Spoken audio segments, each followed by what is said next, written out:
നെവിൻ്റെ ഇഷ്യൂവിൽ ഷാനവാസ് അന്ന് കാണിച്ചത് വെറും നാടകമായിട്ടാണ് ഇന്നത്തെ മണി ടാസ്ക് കാണുമ്പോൾ തോന്നുന്നത്. കാരണം അത്ര ശക്തനായ സാബുമാൻ്റെ കൂടെയാണ് ഷാനവാസ് ഇന്ന് മണി ടാസ്കിൽ ഏറ്റുമുട്ടുന്നത്. ചെറിയൊരു പാലിൻ്റെ പാക്കറ്റ് വീണപ്പോൾ വയ്യാണ്ട് നിലത്ത് കിടന്ന ആളാണ് ഇന്ന് ഷാബുമാൻ്റെ കൂടെ അതിശക്തമായിട്ട് ബലം പിടിക്കുന്നത്. സ്വന്തം ഹെൽത്ത് വീക്കാണ്, ഒരുപാട് സ്ട്രെയിൻ എടുത്താൽ പ്രശ്നമാകും, റിസ്ക് ആണ് എന്ന് അറിയാമെങ്കിൽ അത് യാഥാർത്ഥ്യമാണെങ്കിൽ ബോധമുള്ള ഒരാളും ഇതുപോലെ ബലം പിടിക്കില്ല. ഇന്നത്തെ മണി ടാസ്ക് 1,00,000-ൻ്റെയാണ്. ഓരോ ചതുര ബോക്സ് ഓരോരുത്തരുടെയും പടമുള്ളത് കൊടുക്കും. അതെടുത്ത് ബാസ്ക്കറ്റിലിട്ടാൽ ആ ആൾ ആ ടാസ്കിൽ നിന്നും ഔട്ടാകും. ഓരോ ഘട്ടത്തിലും ഓരോരുത്തർ ഔട്ടാകും. അവസാനം വരുന്ന പോയിന്റ് അനുസരിച്ച് ഓരോരുത്തർക്കും പൈസ വീതിച്ചു കൊടുക്കും. അങ്ങനെയാണ് ടാസ്ക്.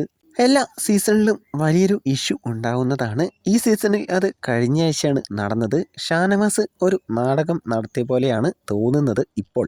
ഇന്നത്തെ ടാസ്കിനിടയിൽ സാബുമാൻ്റെ മുട്ട് ഷാനവാസിൻ്റെ ചങ്കിൽ കൊള്ളുന്നുണ്ട്.